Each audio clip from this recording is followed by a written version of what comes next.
राधे मेरी स्वामिनी,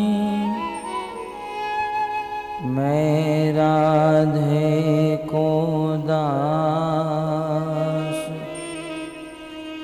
जन्म जन्म मोहे दीजियो श्री वृंदावन वास। राधा तू बड़ भागिनी, कौन तपस्या कीन, तीनों लोक के नाथ है, सो तेरो आधे।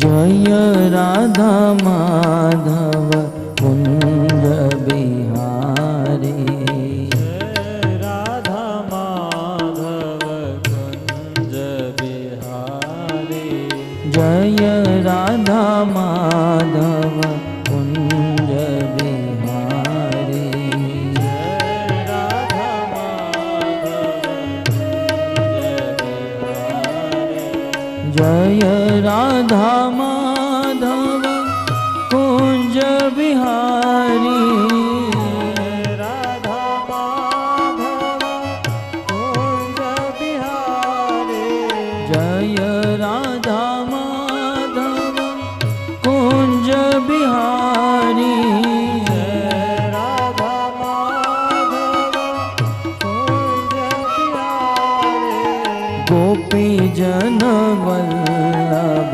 गिरिवरधारी, गोपी जन वल्लभ गिरिवरधारी, गोपी जन वल्लभ गिरिवरधारी, गोपी जन वल्लभ गिरिवरधारी,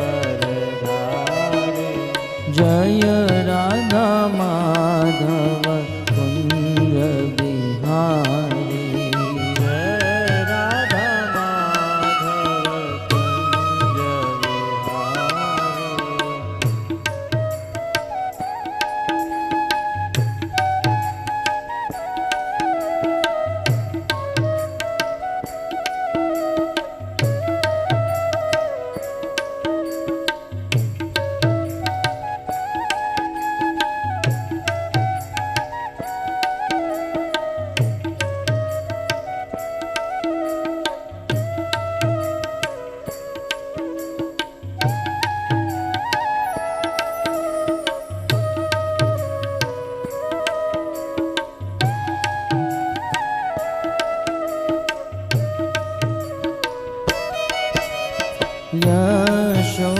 यशोदानंदन व्रज जन रंजना,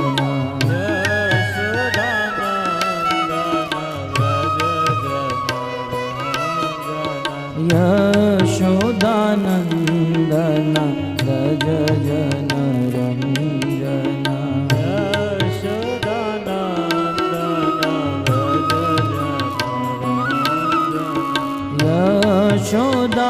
यशोदानंदन व्रज जन रंजना,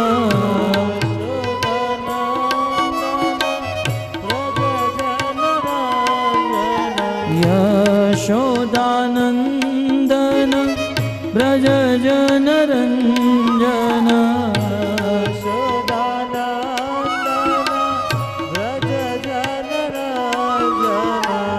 यमुना तीरवन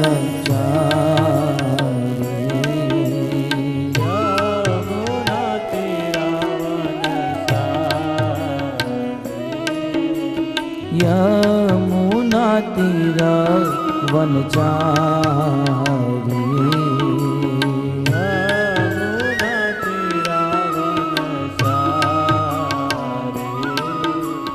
जय राधा माधव कुंज बिहारी। जय राधा माधव कुंज बिहारी।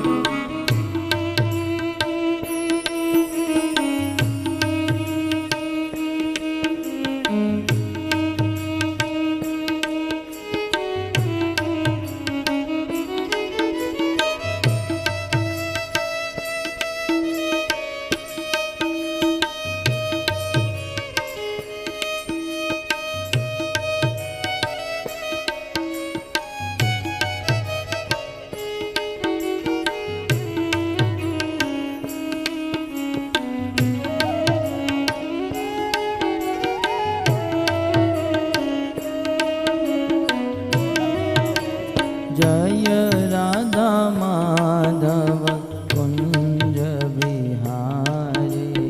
जय राधा माधव कुंज बिहारी।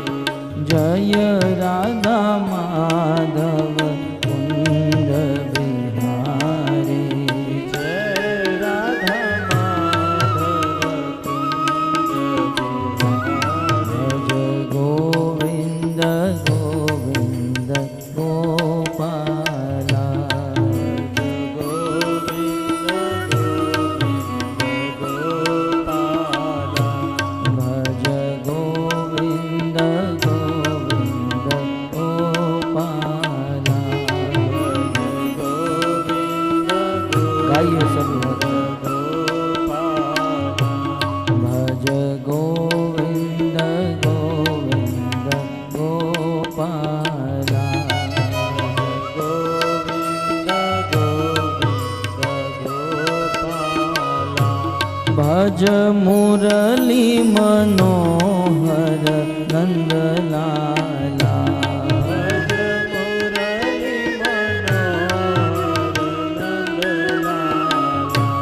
भज मुरली मनोहर नंदलाला।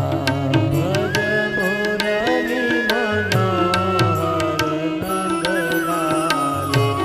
भज गोविंद गोविंद गोपाला। गोविंद गोविंद गोपाला। भज गोविंद गोविंद गोपाला।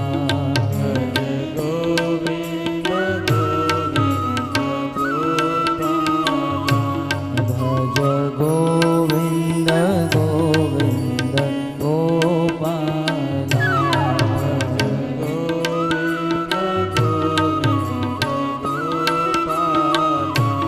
भज मुरली मनोहर नंदलाला।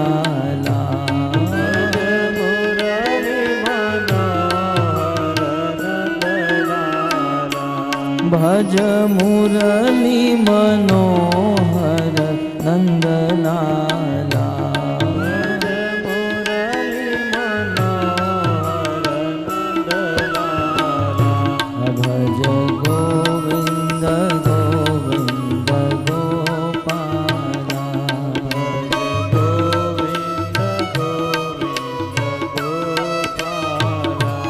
भज गोविंद गोविंद गोपाला।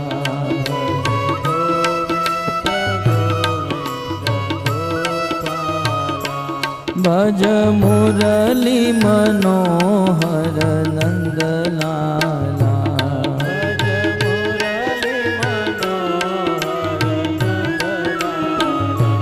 भज मुरली मनोहर नंदलाला।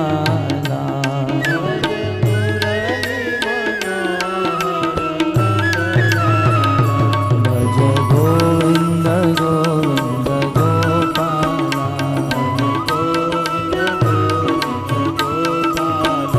भज गोविंद गोविंद गोपाला। भज मुरली मनोहर नंदलाला।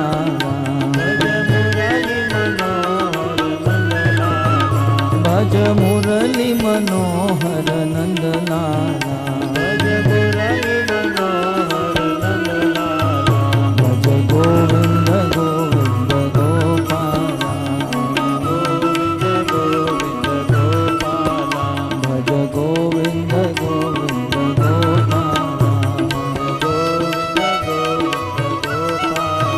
भज मुरली मनोहर नंद लाला भज मुरली मनोहर नंद लाला भज मुरली मनोहर नंद लाला भज मुरली मनोहर नंद लाला जय जय नंद यशोदा दुलार गिरिवरधारी गोपाल नंद यशोदा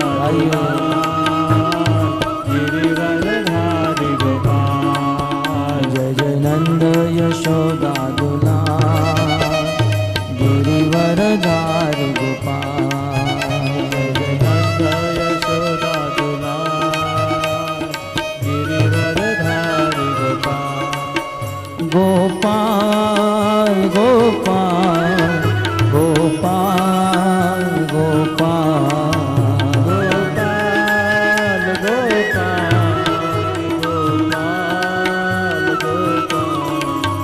गोपाल गोपाल गोपाल गोपाल गोपाल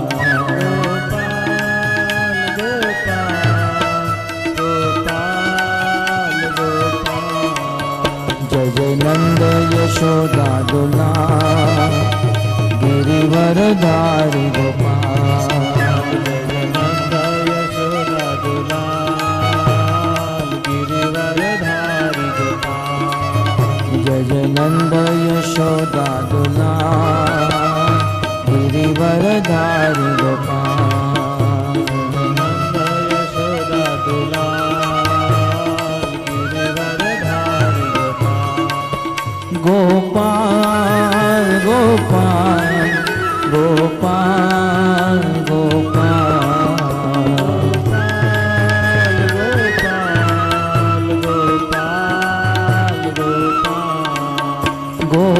गोपाल गोपाल गोपाल गोपाल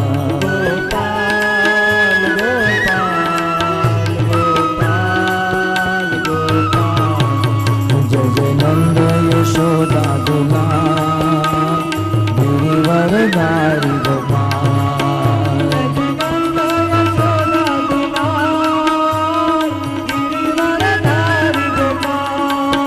जय जय नंद यशोदा दुलार गिरिवरधारी गोपाल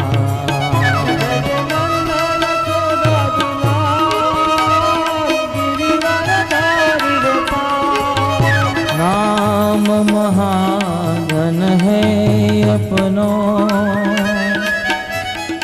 नहीं दूसरी संपत्ति और कमाई नाम महाधन है अपनो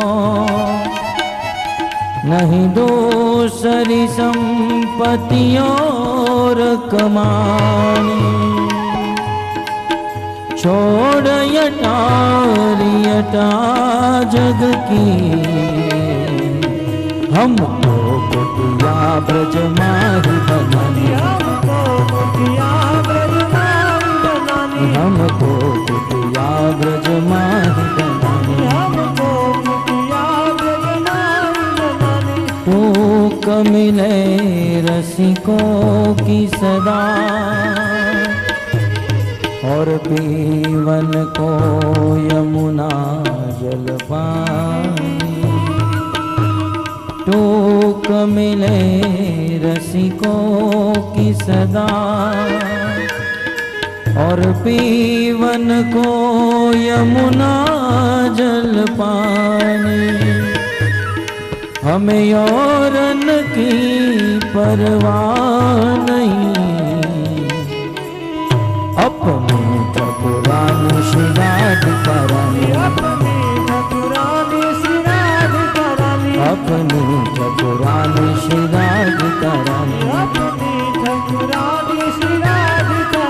अपनी चतुरानी श्री राधिका रानी अपनी ठाकुरानी श्री राधिका रानी राधा श्याम सुंदर राधा श्याम सुंदर राधा श्याम सुंदर राधे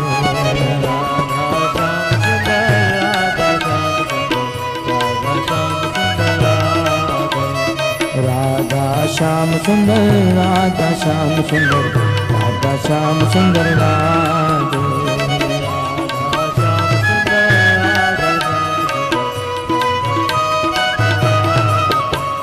कृष्ण बलराम कृष्ण बलराम कृष्ण बलराम जय कृष्ण बलराम कृष्ण बलराम कृष्ण बलराम जय कृष्ण बलराम कृष्ण बलराम कृष्ण बलराम कृष्ण बलराम जय कृष्ण बलराम कृष्ण बलराम कृष्ण बलराम जय कृष्ण बलराम हाँ गौरनिताय जय गौरनिताय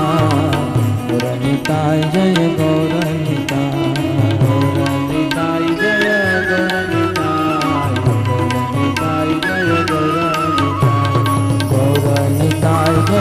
गौरनिताय गौरनिताय जय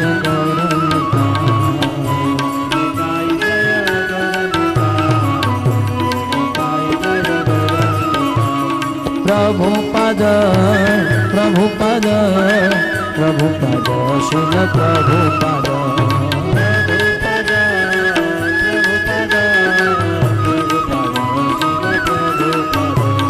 प्रभुपद प्रभुपद प्रभुपद शिल प्रभुपद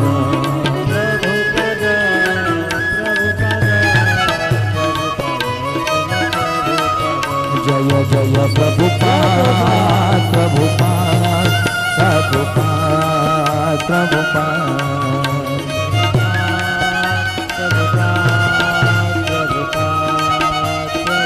नित्य गौर हरि बोल हरि बोल हरि बोल हरि बोल नित्य गौर हरि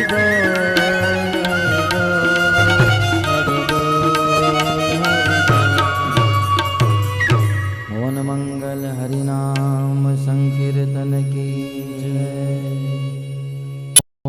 भगवते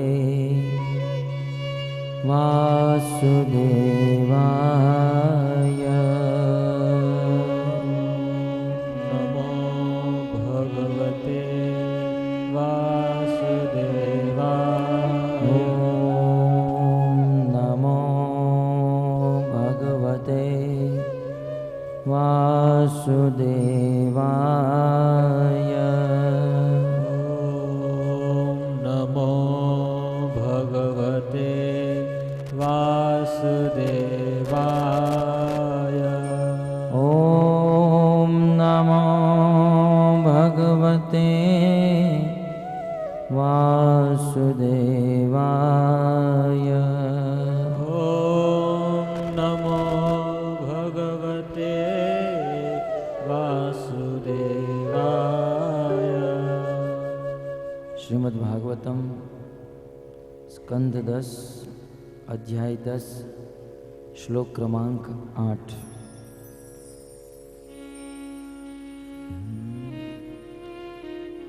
श्रीनारद उवाच श्रीनारद उवाच न ह्यन्यो जुषतो जोष्यान् जुषतो जोष्यान् बुद्धिभ्रंशो रजो गुणा बुद्धिभ्रंशो रजो गुणा श्रीमदादभिजात्यादि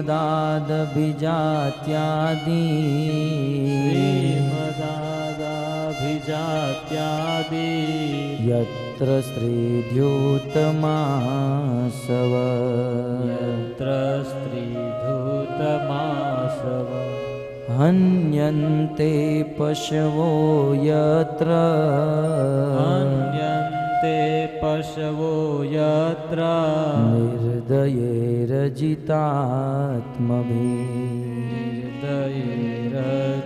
निर्दयैरजितात्मभिः मन्यमानेरिदं देहम् मन्यमानेरिमं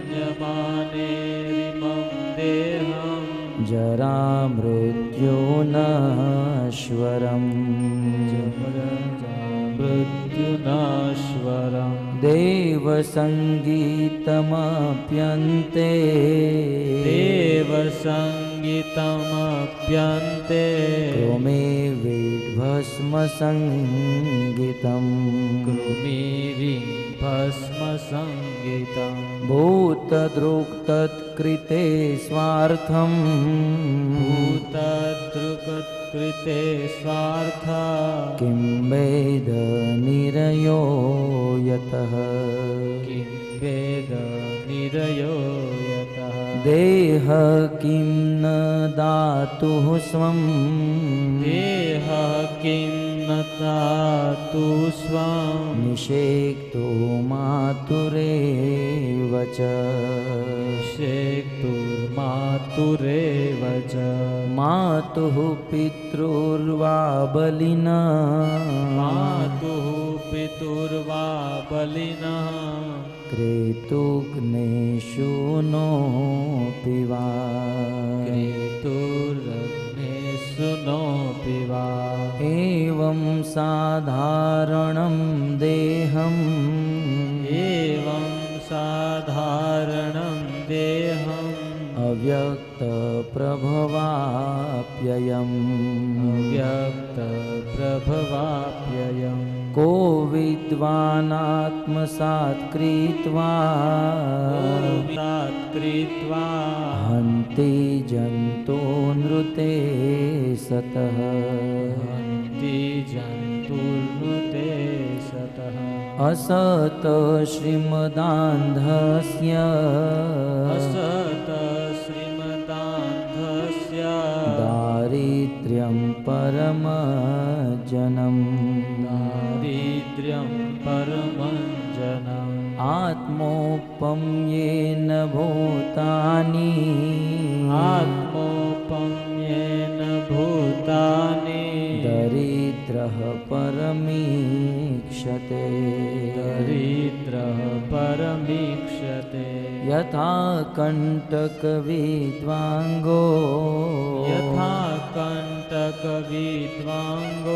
जन्तोर्नेच्छति तां व्यथा जन्तोर्नेशति तां व्यथा जीवसाम्यं गतो तिङ्गे जीवसाम्यं गतो लिङ्गे न तथा विद्वकण्टक न तथा विद्वकण्टकम् दरिद्रो निरहं स्तम्भो हरिद्रुमेर्हरस्तम्भो मुक्तः सर्वमदेरिह मुक्तः सर्वमदेरिह कृच्छ्रं यदिच्छयाप्नोति कृच्छ्रं यदश्चयाप्नोति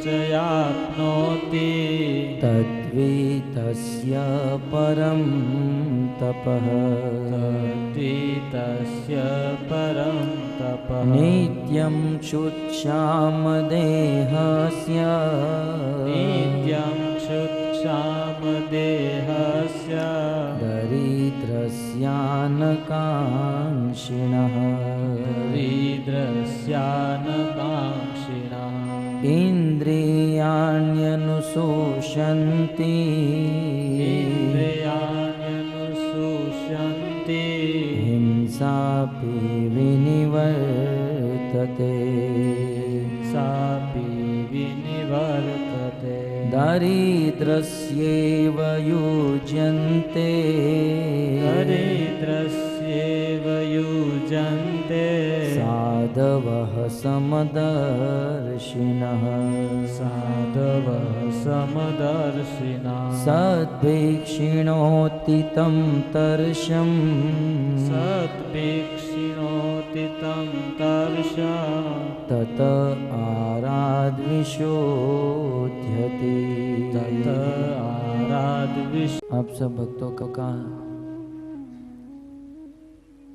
अंतर्राष्ट्रीय कृष्ण भावनामृत संघ द्वारा प्रस्थापित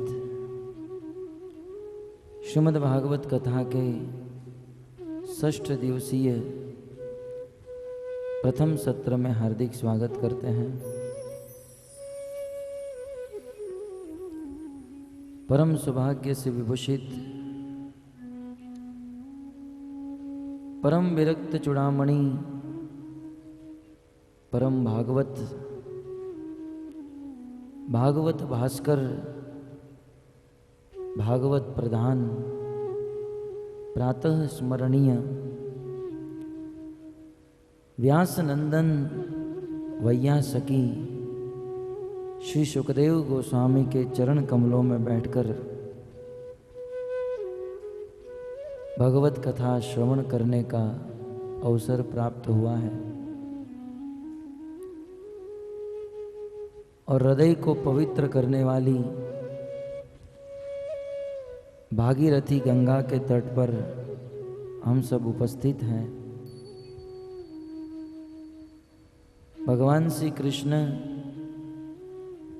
परम कृपालु है, अत्यंत दयालु है और उन्होंने देवी गंगा के ऊपर असीम अनुकंपा की है। गंगा और यमुना ये दोनों सखी हैं, कई बार आपस में मिलती हैं। एक समय की बात, गंगा और यमुना दोनों एक साथ बैठी थी। तब उस समय गंगा ने बहुत अफसोस किया कि हे यमुना, तुम बड़ी भाग्यशाली हो कि जब कृष्ण ने जन्म लिया, जन्म से ही कृष्ण तुम्हें सौभाग्य दे रहे हैं। जन्म से ही कृष्ण आप में प्रवेश करके मथुरा से गोकुल गए और यमुना प्रतिदिन कृष्ण तुम्हारे जल को पान करते हैं। यमुना तुम्हारे तट पर ही कृष्ण अनेकों लीला संपन्न करते हैं। यहाँ तक कि कृष्ण तुम्हें अपनी पटरानी मानते हैं। परंतु मैं कितनी दुर्भाग्यशालिनी हूं, मैं भी तुम्हारी तरह एक नदी हूं, परंतु कृष्ण से कोई संग नहीं। कृष्ण के चरणों से मेरा स्पर्श तो हुआ, लेकिन चरणों से स्पर्श होकर बस कृष्ण के चरणों से दूर जाती रहती हूं। यदि हे यमुना, यदि तुम्हें कृष्ण मिले तो जरा कहना कि जैसी कृपा कृष्ण ने तुम पर की, उनमें से 1% कृपा भी मुझ पर हो जाए तो मैं धन्याति धन्य बन जाऊं। कुछ दिनों के बाद देवी यमुना को कृष्ण से मिलने का अवसर प्राप्त हुआ। यमुना और कृष्ण एक साथ बैठे थे और यमुना ने देवी गंगा के दुख की बात सुनाई। मेरी सखी कह रही थी कि आपने उनको सौभाग्य नहीं दिया। तब भगवान श्री कृष्ण ने यमुना को कहा, यमुना जाओ, जाकर गंगा को कह दो कि मैं जन्म लिया यमुना के तट पर, मैं जीवन भर जल पिया यमुना का और यमुना के तट पर मैंने अनेकों लीला संपन्न की, परंतु आज के बाद यद्यपि मैंने मेरी लीला यमुना के तट पर संपन्न की, परंतु मैं वरदान देता हूं आज के बाद इस कलयुग में जितनी भी कथाएं होगी वह गंगा के तट पर होगी। इसी के फल स्वरूप आप देखोगे, जब सनकादिकों ने नारद मुनि के लिए भक्ति महारानी के दोनों पुत्र ज्ञान और वैराग्य के लिए कथा की, तो इसी गंगा के तट पर, या सुखदेव गोस्वामी ने महाराज परीक्षित को कथा सुनाई इसी भागीरथी गंगा के तट पर, या फिर मैत्रेय मुनि ने विदुर जी को कथा सुनाई इसी भागीरथी गंगा के तट पर। यह है गंगा का सौभाग्य। भगवत कथा प्रायः बड़े बड़े संत महात्मा मनीषी गंगा के तट पर बैठकर कथा को सुनाना और सुनना पसंद करते हैं। आज हम सबका परम सौभाग्य है कि इसी भागीरथी गंगा के तट पर बैठकर और सुखदेव गोस्वामी के चरणों में उपस्थित होकर उसी दिव्याति दिव्य भगवान श्री कृष्ण की विशुद्ध लीला रचित श्रीमद् भागवत कथा श्रवण कर रहे हैं। श्रीमद् भागवत के 10वें स्कंद के 10वें अध्याय में गत सत्र में आपने श्रवण किया किस प्रकार धनद कुबेर जी के पुत्र जिनका नाम नल कुबेर और मणिग्रीव था, कुबेर जी के 2 पुत्र अपने पिता के धन के अभिमान में और रुद्रस्य अनुचरो भूतवा और शिव जी के अनुचर होने के अभिमान से हृदय में इतना मद उत्पन्न हुआ कि एक दिन की बात कैलासे उपवने स्थिते भगवान शिव जी के दिव्य लोक में, दिव्य तीर्थ स्थान में ये नल कुबेर और मणिग्रीव किसी स्त्री को साथ में लेकर शराब पीने लगे। यद्यपि संसार में किसी भी क्षेत्र में शराब पीना यह बहुत बड़ा पाप है, परंतु भगवान के धाम में शराब पीना ये तो जघन्य पाप है। परंतु संसार में कुछ लोग ऐसे होते हैं, बेचारे आदत से मजबूर होते हैं, क्या करें। धाम में आकर भी पाप छोड़ नहीं सकते हैं, परंतु भगवान के धाम को समझकर, भगवान के धाम की महिमा को समझकर उस धाम का पूर्ण लाभ लेने के लिए एटलीस्ट धाम में अपराधों से वर्जित रहना चाहिए। परंतु धन के अभिमान से शिव जी के वह पवित्र तीर्थ धाम में कैलाश नामक स्थान में मंदाकिनी नदी बहती है और मंदाकिनी के उपवन में 2 स्त्रियों के साथ ये दोनों पुत्र शराब पीकर नशे में चूर थे और उन स्त्रियों के साथ गंगा में स्नान कर रहे थे, निर्वस्त्र स्नान कर रहे थे। उसी समय यदिच्छया स्वच्छंद गति से विचरण करने वाले परम भागवत श्री नारद मुनि वहां पर पधारे। भक्तों, प्रसंग हमें इंगित कर रहा है कि कैसा भी स्थान हो, कैसा भी पाप हो, यदि संतों के आगमन की बात होती है तो समझ जाना चाहिए कि कुछ अच्छा होने वाला है। संतों का आगमन सदैव जीवों के लिए कल्याणकारी होता है। ये बात श्रीमद् भागवतम के 11 स्कंद में भगवान श्री कृष्ण के पिता वसुदेव जी नारद मुनि को कहते हैं। जब नारद मुनि द्वारिका में जाते हैं और वसुदेव जी नारद जी का स्वागत करते हैं, उस समय वसुदेव जी कहते हैं कि हे नारद जी, आप जैसे संत का आगमन हम गृहस्थियों के लिए पूर्ण रूप से कल्याणकारी है।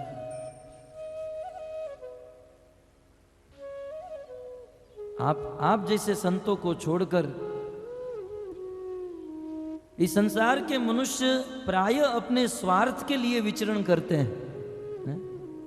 मनुष्य एक स्थान से दूसरे स्थान पर जाता है, क्यों? क्योंकि अपना स्वार्थ चाहिए। यहां तक देवता भी किसी के घर पर अपने स्वार्थ को साधने के लिए जाते हैं। भूतानाम देवचरितम सुखाय च दुखाय च, वसुदेव जी कहते हैं भूतानाम जीवों के लिए देवताओं का आगमन कभी कभी सुख के लिए होता है या तो कभी कभी दुख के लिए होता है। परंतु आप जैसे संत जिसके घर पर पधारते हैं ना, उस घर में सुख ही सुख, नित्य सुख की बारिश होती रहती है। ये है संतों का आगमन।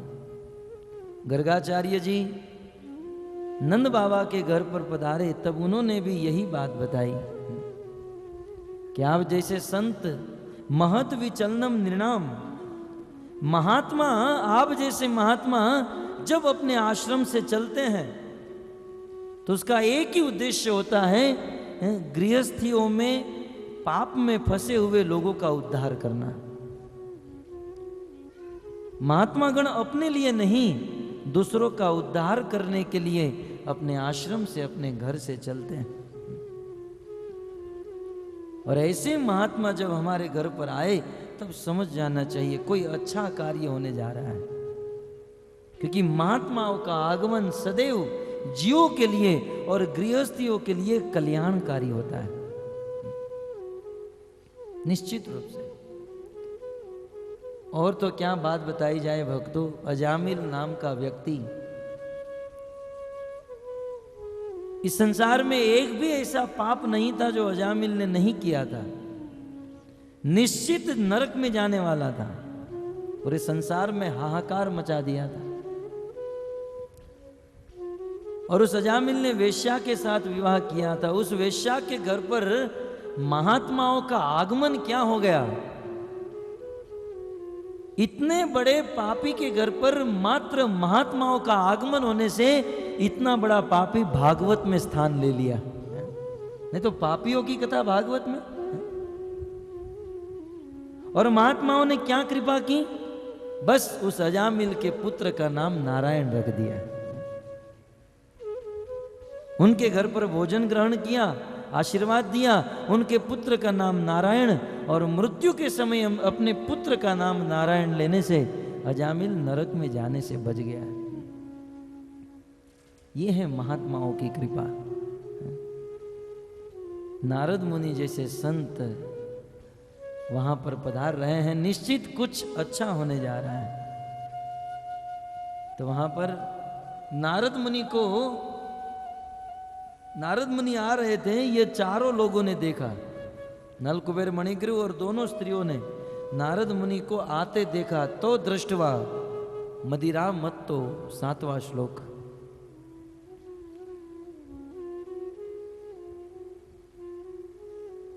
नारद मुनि आ रहे हैं, नारद मुनि ने देखा,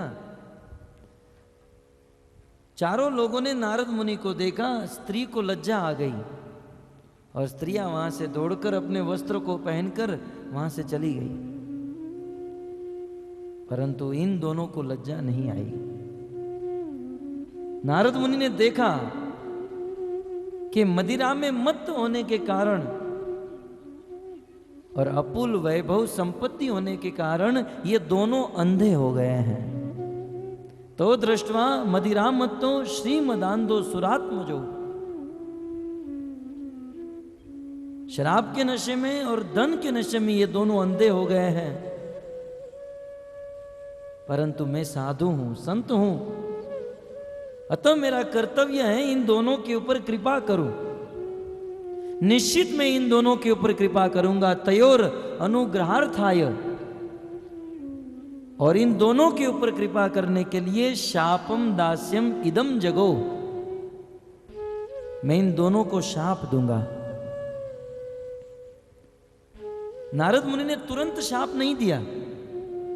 नारद मुनि चलते हुए इन दोनों के पास जा रहे हैं, तब तक कुछ सोच रहे हैं। और नारद मुनि ने जो सोचा है मानव समाज के लिए बहुत एक उपाध्यायी शिक्षा है। नारद मुनि ने अपने मन में जो सोचा है, यह बात यदि हमारे मन में तय हो जाए, हमारे मन में बस जाए, तब इस दुनिया में क्रांति आ सकती है। हमारा सौभाग्य है नारद मुनि ने मन में क्या सोचा सुखदेव गोस्वामी ने जान लिया, और इसी स्थान में बैठकर सुखदेव गोस्वामी ने नारद जी के मन की बात हम सबको बताई। आइए इस नल कुबेर और मणिगिरु को शाप देने से पहले नारद मुनि अपने मन में क्या सोच रहे हैं। इदम जगो, जगो माने बोलना। नारद मुनि इदम इस प्रकार से बोले। तो प्रश्न हो सकता है नारद मुनि किसको बोले? तब आचार्यगण कहते हैं नारद मुनि अपने ही मन को बोले हैं?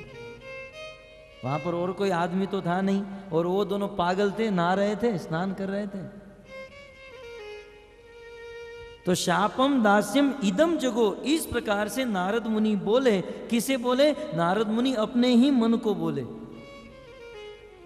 भक्तों, नारद मुनि जो कार्य कर रहे हैं ना, ये कार्य हमें रोज करना चाहिए, क्योंकि संसार के सामने तो हम बोलते ही रहते हैं, परंतु कभी कभी हमें हमारे मन को भी कुछ बोलना चाहिए, हमें हमारे मन को समझाना चाहिए। हमारे आचार्यों ने एक बहुत सुंदर ग्रंथ लिखा, मन शिक्षा। कभी कभी हम हमारे पुत्रों को बिठाकर समझाते हैं, स्वजनों को बिठाकर समझाते हैं, परंतु यह सब कार्य करने से पहले हमें हमारे मन को समझाना चाहिए, क्योंकि हमारा मन बहुत बिगड़ा हुआ है। मन में अनेक कामनाएं उठती हैं, हमारे शरीर में अनेक तत्व हैं। ये जो शरीर दिख रहा है, पृथ्वी जल अग्नि वायु और आकाश से यह स्थूल शरीर बना है, और इनके अंदर 5 सूक्ष्म तत्व है, 2 आध्यात्मिक आत्मा और परमात्मा, और 3 सूक्ष्म तत्व है, मन बुद्धि और अहंकार।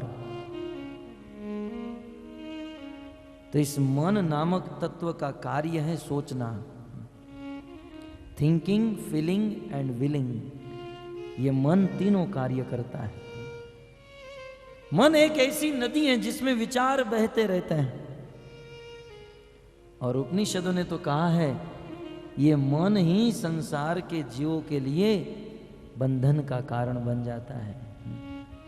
मन एवं मनुष्याणाम कारणम बंधन मोक्षयो, बांधाए विषयासंगे निर्मुक्त विषय मन। यदि मन संसार के भौतिक वस्तु का स्मरण करता रहे, तो स्मरण करने वाला मन है, परंतु फंस जाता है आत्मा है? मन एक ऐसी वस्तु है जो आत्मा को पूर्ण रूप से दुर्गति में डाल देता है, यहां तक कि यही मन हमें नरक में भेज देता है, और यही मन चाहे तो हमें स्वर्ग में भेज सकता है। मन ही मनुष्य के लिए बंधन और मुक्ति का कारण है। और भगवान श्री कृष्ण भगवत गीता में दृष्टांत देते हैं, जैसे एक रथ है, उस रथ में 5 घोड़े लगे हैं, ये 5 घोड़े हमारे 5 इंद्रियों के समान हैं। 5 घोड़े इंद्रियों के समान हैं, और वह लगाम जो है वो हमारा मन है। 5 घोड़ों के मुंह में नाक से होकर जो रस्सी निकलती है, वह लगाम वो हमारा मन है, और उस लगाम को पकड़ने वाला सारथी हमारी बुद्धि है, और उस रथ के ऊपर सवार होने वाला स्वामी हमारा मतलब हम आत्मा है। हम ये आत्मा इस रथ के ऊपर सवार होकर अपने जीवन को बिताता है। विचार करो भक्तों, जिस रथ में 5-5 घोड़े लगे हैं, और उस समय सारथी के हाथों से वह लगाम छूट जाए और घोड़े स्वतंत्र बन जाए, तब उस रथ का क्या हो सकता है ये आप सब लोग जान सकते हो। वो रथ कहां जाकर खड़ा रहेगा, कहां टूटेगा फूटेगा, इसका कोई भरोसा नहीं। ठीक उसी प्रकार बुद्धि के द्वारा यदि हमारे मन को वश में न किया जाए, तो ये हमारा मन हमें कहीं पर भी ले जा सकता है, कहीं भी। और भक्तों, मन का स्वभाव है दुनिया के कचरे के ऊपर ही जाता है। इस मन में अच्छे विचार कम और बुरे विचार ज्यादा आते हैं। ये मन का स्वभाव है। अतः बुद्धि के द्वारा अपने मन को वश में करना चाहिए, समझाना चाहिए, हे मन भजहु रे मन श्री नंद नंदन अभय चरनार वृंद रे। भजहु रे मन श्री नंद नंदन अभय चरनार वृंद रे। गोविंद दास गौड़ीय परंपरा में एक अद्भुत संत हो गए। उन्होंने जगत को बताया कि आप अपने मन को समझाइए। क्या समझाइए? भजहु रे मन श्री नंद नंदन अभय चरनार वृंद रे। भजहु रे मन श्री नंद नंदन अभय चरनार वृंद रे। दुर्लभ मानव जन्म सत्संगे। दुर्लभ मानव जन्म सत्संगे। दुर्लभ मानव जन्म सत्संगे। दुर्लभ मानव जन्म सत्संगे। दुर्लभ मानव जन्म सत्संगे। दुर्लभ मानव जन्म सत्संगे। तरहो ये भव सिंधु रे। तरहु ये भव सिंधु रे। तरहु ये भव सिंधु रे। तरहु ये भव सिंधु रे। भजहु रे मन श्री नंद नंदन अभय चरनार वृंद रे। भजहु रे मन श्री नंद नंदन अभय चरनार। गोविंदास जी कहते हैं कि हे मन, तुम समझ जाओ इस संसार में अभय प्रदान करने वाले अभय चरण भगवान श्री कृष्ण के चरणों में लग जाओ, क्योंकि दुर्लभ मानव जन्म सत्संगे। ये मनुष्य जीवन अत्यंत दुर्लभ है और अत्यंत दुर्लभ इस मनुष्य जीवन का लाभ उठाकर अपने मन को भगवान श्री कृष्ण के चरणों में लगा दो। इस संसार में प्रायः हमारा मन सुख और दुख में फंसा रहता है। जब जीवन में सुख आए तो यह मन भगवान को भूल जाता है, दुख आए तो रोने लगता है। गोविंदास जी कहते हैं सुख और दुख तो जीवन में आएंगे। शीत आतप बात बरीषण ए दिन यामिन जागी रे। बात बरेषण ये दिन यामिनी जागी रे। शीत आतप बात बरीषण ए दिन यामिन जागी रे। शीत आतप बात बरेषण ये दिन यामिनी जागी रे। विफल से विनु कृपण दुर्जन। विफल से विनु कृपण दुर्जन। विफल से विनु कृपण दुर्जन। विफल से विनु कृपण दुर्जन। गोविंदास जी कहते हैं सुख और दुख तो जीवन में आएंगे। जैसे ठंडी के बाद गर्मी और गर्मी के बाद ठंडी, दिन के बाद रात और रात के बाद दिन, वैसे सुख के बाद दुख और दुख के बाद सुख आते रहेंगे। इस सुख दुख से संसार के जीव को विचलित नहीं होना चाहिए, अपने मन को विचलित नहीं करना चाहिए। और इस संसार में कब तक संसार के लोगों की गुलामी करोगे?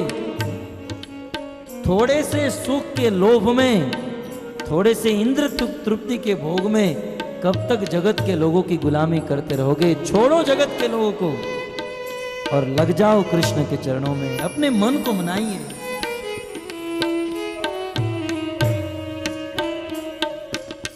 विफल से विनु कृपण दुर्जन, विफल से विनु कृपण दुर्जन, विफल से विनु कृपण दुर्जन, विफल से विनु कृपण दुर्जन, चपल सुख नव लागे रे, चपल सुख लव लागे रे, भजहु रे मन श्री नंद नंदन अभय चरनार वृंद रे,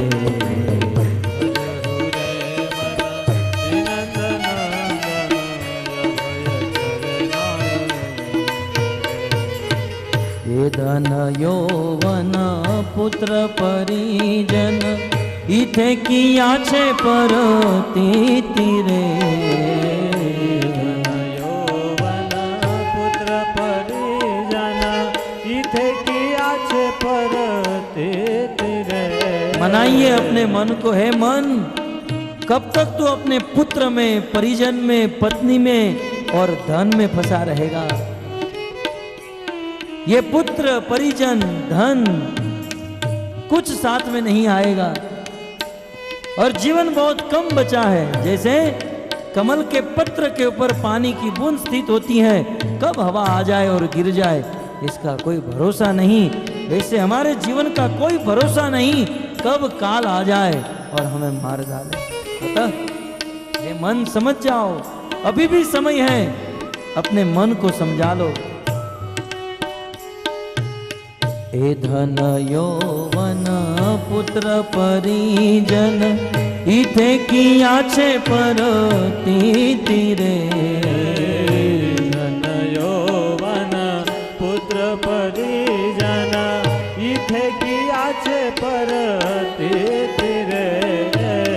कमल दल जल जीवन टलमल, कमल दल जल जीवन तलमल, कमल दल जल जीवन टलमल, कमल दल जल जीवन तलमल, कमल दल जल जीवन टलमल, कमल दल जल जीवन तलमल, भजहु हरिपद नीति रे, भजहु हरिपद नीति रे। भजहु रे मन श्री नंद नंदन अभय चरनार वृंद रे,